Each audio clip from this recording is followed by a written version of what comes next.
Good morning students. Last class में हम लोगों ने एक नया चैप्टर जो है आर एनवायरनमेंट उसको स्टार्ट किया था।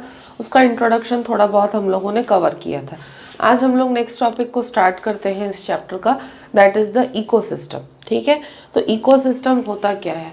जैसे कि अभी तक हम लोग प्रीवियस चैप्टर्स में पढ़ते आए हैं कि कोई भी स्पेसिफिक ऑर्गन है तो उसका एक फंक्शनल यूनिट होता है या उस ऑर्गन का एक बेसिक यूनिट होता है कि वो जिस यूनिट के हेल्प से वो काम करता है। ठीक है, सिमिलरली जो बायोस्फीयर हम लोगों ने कल पढ़ा था, ठीक है, बायोस्फीयर का फंक्शनल यूनिट होता है इकोसिस्टम। ठीक है, तो बायोस्फीयर का सबसे बेसिक और सबसे फंक्शनल यूनिट जो होता है that is known as the ecosystem. ठीक है, तो इकोसिस्टम का अगर हम लोग डेफिनेशन देखें तो वो ये होगा कि इकोसिस्टम जो है एक इकोलॉजिकल सिस्टम है। ठीक है, एक नेचुरल सिस्टम है जहाँ पे बायोटिक कंपोनेंट्स और उनके साथ साथ फिजिकल कंपोनेंट्स जो हैं दोनों प्रेजेंट रहते हैं और दोनों आपस में क्या करते हैं, इंटरैक्ट करते हैं। ठीक है, तो इकोसिस्टम क्या है? इकोसिस्टम एक इकोलॉजिकल सिस्टम है where the biotic components and the physical environment, okay, the biotic components and the physical environment both are interrelated and both interact with each other. ठीक है, this type of system is known as the ecosystem. ठीक है, अब ये जो ecosystem होता है ये बेसिकली एक ओपन सिस्टम होता है। ठीक है, कि जिसमें रेगुलर इनपुट ऑफ एनर्जी की रिक्वायरमेंट होती है। ठीक है, again I am repeating, ecosystem एक ओपन सिस्टम होता है जिसमें रेगुलर एनर्जी की इनपुट की रिक्वायरमेंट होती है। उसके अलावा इस सिस्टम के अंदर मैटर का सर्कुलेशन भी चलता है। ठीक है, क्या चलता है? इनपुट ऑफ एनर्जी चलता है और इनपुट ऑफ एनर्जी के अलावा मैटर का सर्कुलेशन भी चलता है। और ये दोनों ही चीज़ें, input of energy and circulation of matter, ये दोनों की दोनों चीज़ें जो है काफ़ी इंपॉर्टेंट होती है, क्योंकि इन दोनों चीज़ों के बगैर जो है आपका इकोसिस्टम सर्वाइव नहीं कर पाएगा, सस्टेन नहीं कर पाएगा। ठीक है, तो अगेन मैं रिपीट कर रही हूँ, इकोसिस्टम क्या है? इकोसिस्टम जो है that is a open system, okay, where the biotic components and the physical factors both are interrelated to each other and both are interdependent, okay. And again the ecosystem is an open system where regular input of energy is required, along with that circulation of matter is also required for the sustenance of the ecosystem. ठीक है, अब ecosystem जो होता है बहुत सारे ecosystems हो सकते हैं और हर इकोसिस्टम जो है एक दूसरे के साथ किसी न किसी तरीके से इंटर रिलेटेड होता है। ठीक है, तो इसका मतलब ये नहीं है कि एक इकोसिस्टम दूसरे इकोसिस्टम को इंटरप्ट कर रहा है या उसको डिस्टर्ब कर रहा है। ठीक है, इंटर डिपेंडेंस का मतलब क्या है कि एक इकोसिस्टम और दूसरा इकोसिस्टम जो है वो किसी न किसी रिक्वायरमेंट के लिए जो है एक दूसरे से इंटर रिलेटेड और इंटर डिपेंडेंट रहते हैं। इसका मतलब ये नहीं है कि दोनों मिक्स हो रहे हैं। दो इकोसिस्टम्स दोनों एक दूसरे से सेपरेट रहते हुए भी एक दूसरे के ऊपर इंटर डिपेंडेंट हो सकते हैं। ये कैसे होता है इसको हम लोग आगे देखेंगे। ठीक है, अब जो इकोसिस्टम्स होते हैं उनके अंदर ये जो इंटर रिलेशनशिप मेंटेन होता है ये बेसिकली रिक्वायरमेंट बेसिस पे होता है, यानी कि एक्सचेंज ऑफ मटेरियल्स जो है वो दो इकोसिस्टम्स के बीच में चलता रहता है और हो सकता है। ठीक है, अब इकोसिस्टम्स जो हैं वो छोटे भी हो सकते हैं और बड़े भी हो सकते हैं। ठीक है, जैसे कि फॉर एग्जांपल अगर मैं लूँ कि ब्रेड है, ठीक है, ब्रेड अगर ज़्यादा दिन पुराना हो जाए तो उसके ऊपर फफूंद लग जाती है ना। ठीक है, तो ब्रेड के ऊपर फफूंद लग गई, ठीक है, तो वो जो एक छोटा सा पीस ऑफ ब्रेड है वो भी एक इकोसिस्टम कहलाने लगता है, क्योंकि उसमें बायोटिक कम्युनिटी, एबायोटिक कम्युनिटी, सारी की सारी चीज़ें जो है इन्वॉल्व होती है।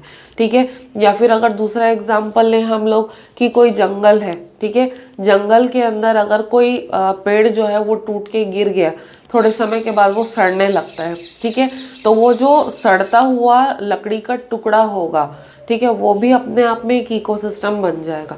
तो ये स्मॉलेस्ट इकोसिस्टम का एग्जांपल है। उसके बाद लार्जेस्ट इकोसिस्टम जो है, बड़े बड़े नेशनल पार्क्स, बड़े बड़े फॉरेस्ट जो है, वो एक बहुत लार्ज स्केल में मैनेज हो रहा या एक बहुत लार्ज स्केल में ऑपरेट हो रहा इकोसिस्टम हो सकता है। ठीक है, तो इकोसिस्टम का साइज जो है वो एकदम छोटा भी हो सकता है और एकदम बड़ा भी हो सकता है। ठीक है, अब इकोसिस्टम जो होता है वो भी डिफरेंट डिफरेंट टाइप्स का होता है। ठीक है, इकोसिस्टम के बेसिकली 2 टाइप्स होते हैं।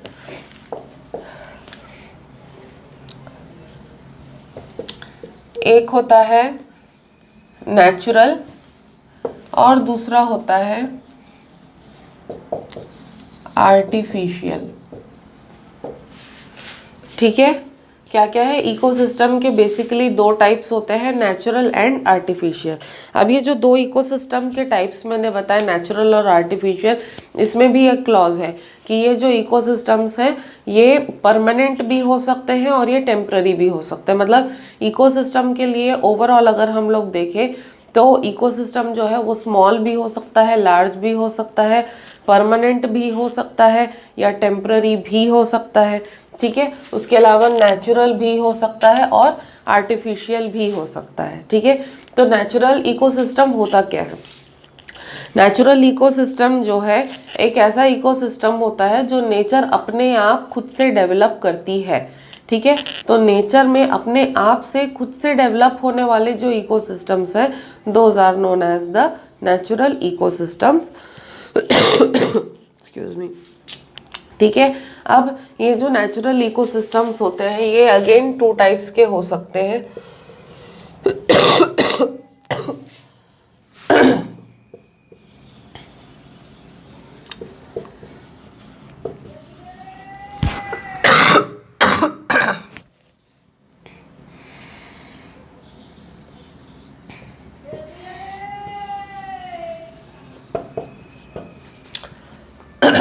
ठीक है, नेचुरल इकोसिस्टम्स ऐसे इकोसिस्टम्स हैं जो कि नेचर में अपने आप डेवलप होते हैं।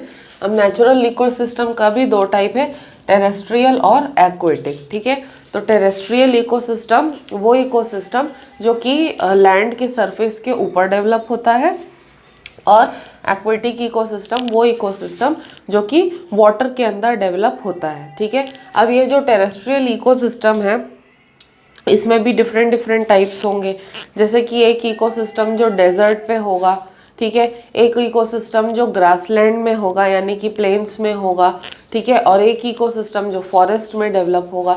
तो टेरेस्ट्रियल इकोसिस्टम के भी 3 टाइप्स हैं, डेजर्ट हो गया, ग्रासलैंड हो गया और क्या हो गया, फॉरेस्ट हो गया। ठीक है, सिमिलरली अगर एक्वेटिक इकोसिस्टम के बारे में हम लोग बात करें तो एक्वेटिक इकोसिस्टम के तो और भी डिफरेंट टाइप्स हो सकते हैं। जैसे कि एक इकोसिस्टम जो पॉन्ड के अंदर डेवलप होगा, एक इकोसिस्टम जो लेक के अंदर डेवलप होगा, एक रिवर के अंदर डेवलप होगा, एक सी के अंदर डेवलप होगा। इस तरीके से एक्वेटिक इकोसिस्टम्स जो हैं वो भी डिफरेंट डिफरेंट टाइप के हो सकते हैं। ठीक है, अब नेक्स्ट हम लोग आते हैं आर्टिफिशियल इकोसिस्टम पर। आर्टिफिशियल इकोसिस्टम जो होता है वो होता है मैन मेड। ठीक है, मतलब कि ऐसा इकोसिस्टम जिसको कि ह्यूमंस ने डेवलप किया हो, ऐसे इकोसिस्टम को हम लोग कहेंगे आर्टिफिशियल इकोसिस्टम। ठीक है, अब ये जो आर्टिफिशियल इकोसिस्टम है, ठीक है, ये again small scale large scale दोनों तरीके का हो सकता है। जैसे कि अगर फॉर एग्जांपल हम लोग ले लें, मोस्टली आजकल सभी के घर पे एक्वेरियम्स होते हैं। ठीक है, तो एक्वेरियम क्या हो गया, एक्वेरियम जो है वो एक आर्टिफिशियल इकोसिस्टम है because it is man made, तो वो छोटा हो गया। ठीक है, उसके अलावा अगर एक और आर्टिफिशियल इकोसिस्टम के बारे में हम लोग बात करें तो जो गार्डन्स होते हैं, ठीक है, गार्डन्स क्या होते हैं, वो भी आपके आर्टिफिशियल इकोसिस्टम्स ही होते हैं, क्योंकि उनको डेवलप करने का, उनको मैनेज करने का काम कौन कर रहा है, उसको ह्यूमन बींग्स ही करते हैं। ठीक है, या फिर अगर एक और एग्जांपल मैं आप लोगों को दूं तो जो खेतों में हम लोग क्रॉप्स ग्रो करते हैं, किसान जो खेतों में क्रॉप्स ग्रो करते हैं, वो भी क्या है, आर्टिफिशियल इकोसिस्टम ही है, because that is being grown, the crops are being grown by the humans and it is being maintained by the humans only. ठीक है, तो आर्टिफिशियल इकोसिस्टम ऐसे इकोसिस्टम जो कि ह्यूमंस ने डेवलप किए हैं और ह्यूमंस उसको मेंटेन कर रहे हैं। ठीक है, अब नेक्स्ट जो टॉपिक है वो है इकोसिस्टम का स्ट्रक्चर। ठीक ठीक है।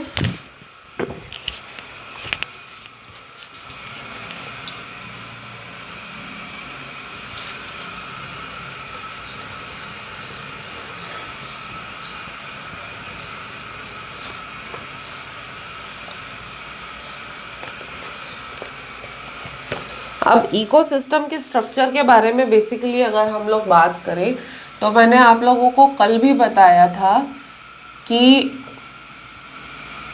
एनवायरनमेंट के अंदर दो तरीके के कंपोनेंट्स होते हैं, biotic components and abiotic components, ठीक है। तो इकोसिस्टम क्या है? इकोसिस्टम अगर बायोस्फीयर का या हमारे पूरे एनवायरनमेंट का अगर बेसिक फंक्शनल यूनिट है तो इकोसिस्टम के अंदर भी बेसिकली स्ट्रक्चर वाइज अगर हम लोग देखें तो दो कंपोनेंट्स होंगे। एक है आपका बायोटिक कंपोनेंट और दूसरा है एबायोटिक कंपोनेंट।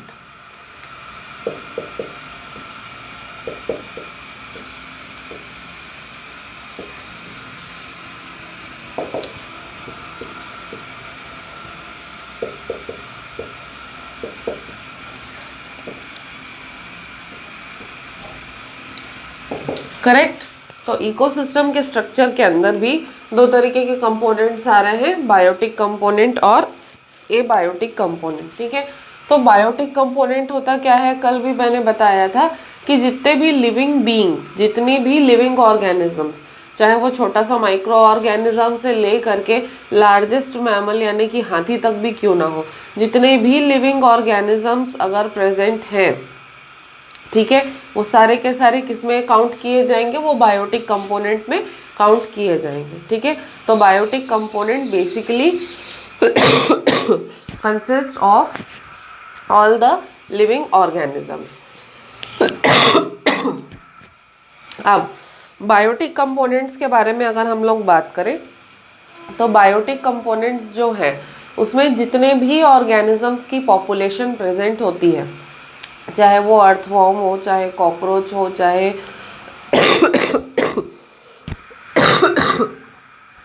एक्सक्यूज मी, चाहे लायन हो, चाहे डियर हो, चाहे ह्यूमन बीइंग हो, काऊ हो, XYZ हो, कोई सभी ऑर्गेनिज्म क्यों ना हो बायोटिक कम्युनिटी के अंदर, सारे के सारे क्या करते हैं? आपस में इंटरैक्ट करते हैं, किसी न किसी चीज़ के लिए किसी न किसी तरीके से एक दूसरे के ऊपर क्या होते हैं? इंटरडिपेंडेंट होते हैं बायोटिक कम्युनिटी के ऑर्गेनिजम्स भी, ठीक है। अब ये जो इंटर रिलेशनशिप होता है या ये जो इंटरडिपेंडेंस होता है, ये बेसिकली एक प्रिंसिपल पे बेस्ड होता है, किस पे? फूड पे, ठीक है। एक ऑर्गेनिज्म दूसरे ऑर्गेनिज्म के ऊपर जनरली फूड के लिए डिपेंडेंट होता है, ठीक है। जैसे फॉर एग्जांपल अगर मैं लूँ कि हम लोग जो है ह्यूमन बींग्स जो हैं, हम लोग मोस्टली प्लांट्स के ऊपर अपने फूड के लिए डिपेंडेंट होते हैं, या फिर दूसरे ऑर्गेनिजम्स के ऊपर हम लोग फूड के लिए डिपेंडेंट होते हैं, जैसे कि different types of vegetables, different types of grains, different types of pulses, ठीक है। ये सारी चीज़ें हमको प्लांट से मिलती हैं। मीट है, एग है, ये सब हमको दूसरे एनिमल से मिलता है। मिल्क है हमको, ये भी हमको दूसरे एनिमल से मिलता है। तो फूड जो है वो एक बेसिक क्या कहना चाहिए, क्राइटेरिया हो जाता है, और फूड के वजह से ही ऑर्गेनिजम्स जो हैं वो एक दूसरे के ऊपर बेसिकली इंटरडिपेंडेंट होते हैं, ठीक है। अब जितने भी बायोटिक कम्युनिटी के ऑर्गेनिजम्स होते हैं, हर ऑर्गेनिज्म जो है वो पूरे इकोसिस्टम के अंदर अपना अपना एक रोल जो है एज्यूम करता है। हर ऑर्गेनिज्म का अपना अपना एक रोल होता है बेसिकली इकोसिस्टम के अंदर, ठीक है। उस बेसिस पे, ठीक है, कि कौन सा ऑर्गेनिज्म किस तरीके का रोल प्ले कर रहा है, on the basis of food की requirement, on the basis of whether और not they are dependent on other organism for food, उस हिसाब से अगर हम लोग देखें तो जितने भी बायोटिक कंपोनेंट्स होते हैं, यानी कि जितने भी ऑर्गेनिजम्स होते हैं, ठीक है, इनके बेसिकली अलग अलग तरीके के रोल्स होते हैं, और उस हिसाब से अगर हम लोग डिवाइड करें तो जितने भी ऑर्गेनिजम्स होते हैं उनको हम लोग बेसिकली सर्टेन टाइप्स में या सर्टेन कैटेगरीज में हम लोग डिवाइड कर सकते हैं। फर्स्ट होते हैं प्रोड्यूसर्स, ठीक है, एंड सेकंड होते हैं कंज्यूमर्स, ठीक है। तो प्रोड्यूसर्स कौन होते हैं? ऐसे ऑर्गेनिजम्स होते हैं जो कि फोटोसिंथेसिस परफॉर्म कर सकते हैं और अपना खाना खुद से प्रोड्यूस कर सकते हैं। So because they can perform photosynthesis, they can produce their own food, therefore they are known as producers. तो इस कैटेगरी में जितने भी ग्रीन प्लांट्स होते हैं उन सभी को हम लोग क्या कर सकते हैं? इन्वॉल्व कर सकते हैं। ठीक है। तो प्रोड्यूसर्स का काम क्या होता है? फोटोसिंथेसिस करना, अपने लिए खुद फूड बनाना, ठीक है, उस फूड को स्टोर करना, सो दैट कि प्रोड्यूसर से उस फूड को ऑब्टेन करके दूसरे ऑर्गेनिजम्स जो हैं फूड कंज्यूम कर सके। ठीक है। अब प्रोड्यूसर्स जो फोटोसिंथेसिस करते हैं, प्रोसेस को परफॉर्म करते हैं, उसमें बेसिकली होता क्या है? लाइट एनर्जी को वो लोग, सन की जो लाइट एनर्जी होती है उसको किस में कन्वर्ट कर देते हैं? केमिकल एनर्जी में कन्वर्ट कर देते हैं। ठीक है। तो प्रोड्यूसर्स के कैटेगरी में बेसिकली सारे के सारे ग्रीन प्लांट्स आ जाते हैं। ठीक है। नेक्स्ट जो कैटेगरी है वो है कंज्यूमर्स की। तो कंज्यूमर्स ऐसी कैटेगरी होती है ऑर्गेनिजम्स की जो कि अपना फूड खुद नहीं बना सकते और जनरली प्रोड्यूसर्स के ऊपर डिपेंडेंट होते हैं अपने फूड को ऑब्टेन करने के लिए। तो ऐसा कोई भी ऑर्गेनिज्म जो अपना खाना खुद नहीं बना सकता है वो कंज्यूमर्स की कैटेगरी में आता है। तो मोस्टली अगर हम लोग बोले कि जितने भी इंसेक्ट्स होते हैं और जितने भी एनिमल्स होते हैं वो सारे के सारे बेसिकली कंज्यूमर्स की कैटेगरी में आ जाते हैं। ठीक है। अब कंज्यूमर्स के अंदर भी और भी सब कैटेगरीज हैं डिपेंडिंग कि कौन सा एनिमल किस तरीके के फूड को कंज्यूम करता है। ठीक है। जैसे कि कुछ एनिमल्स होते हैं जो सिर्फ प्लांट्स को कंज्यूम करते हैं, तो they will be known as herbivores. तो हर्बीवोर्स ऐसे ऑर्गेनिजम्स होते हैं जो कि सिर्फ प्लांट्स को कंज्यूम करते हैं, जैसे कि कैटल होता है, गाय, भैंस, बकरी, भेड़। ठीक है। ये सारे जो हैं ये सिर्फ हर्बीवोर्स होते हैं और ये सिर्फ प्लांट्स को कंज्यूम करते हैं।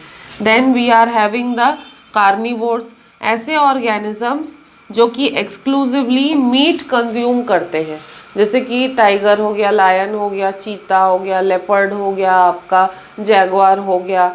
ठीक है। इस तरीके के जो ऑर्गेनिजम्स होते हैं जो एक्सक्लूसिवली मीट को फीड करते हैं, they are known as the carnivores. ठीक है। Then finally we are having the omnivores, ऐसे ऑर्गेनिजम्स जो कि मीट और प्लांट्स दोनों को कंज्यूम करते हो। ऐसे ऑर्गेनिजम्स जो कि मीट और प्लांट्स दोनों को कंज्यूम करते हैं, they are known as the omnivores. For example the human beings are omnivores. ठीक है। उसके अलावा there is one more category. ठीक है। जैसे कि प्रोड्यूसर्स एक कैटेगरी था, फिर कंज्यूमर एक कैटेगरी था।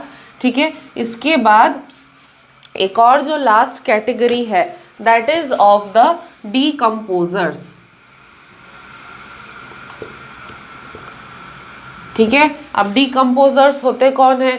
डीकम्पोजर्स ऐसे माइक्रो ऑर्गेनिजम्स होते हैं जो कि dead and decaying plants and animals को डाइजेस्ट करने का काम करते हैं या उनके डिग्रेडेशन का काम करते हैं। ठीक है। जैसे कि कोई भी ऑर्गेनिज्म का लाइफ साइकिल चलता है, जब उसकी लाइफ होती है, लाइफ के बाद उसकी डेथ भी होती है। तो कोई भी ऑर्गेनिज्म की जब डेथ हो जाती है तो डेथ हो जाने के बाद में चाहे वो प्लांट है या चाहे वो एनिमल है, उसको डीकम्पोज होना, डिग्रेड होना पड़ता है।